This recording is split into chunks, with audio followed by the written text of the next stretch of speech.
Alam mo ba na malaki ang pagkakaiba ng individual life insurance compare sa group or yung tinatawag nating employer provided life insurance?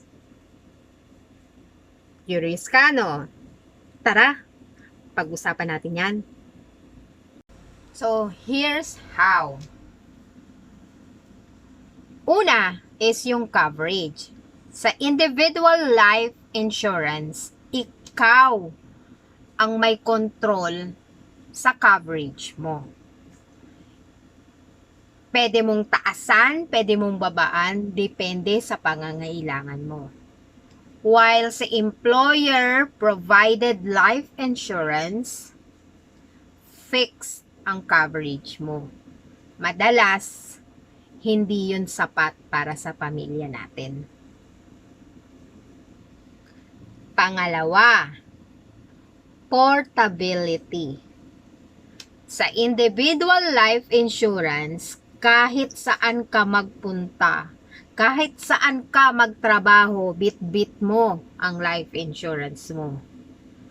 Kapag sa employer provided life insurance, hindi siya madadala. Madalas, pag nag-resign ka or na-terminate ka, maiiwan siya sa employer mo. Sayang, di ba? Pangatlo, flexibility. Ang individual life insurance is flexible. Okay?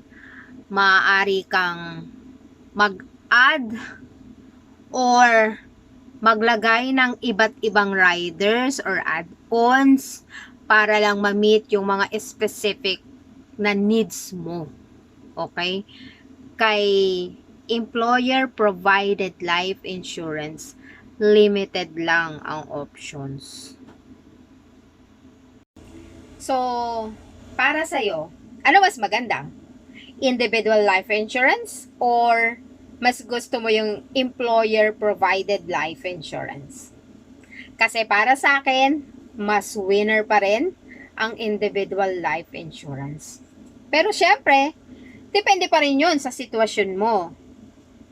Diba? So, kung gusto mo ng mas detailed na information, feel free to message me. Yan. Message mo lang ako dyan. We can talk one-on-one para malaman ko rin kung ano yung mga pangangailangan mo. So, I can help you and give you some tips on how to secure your future.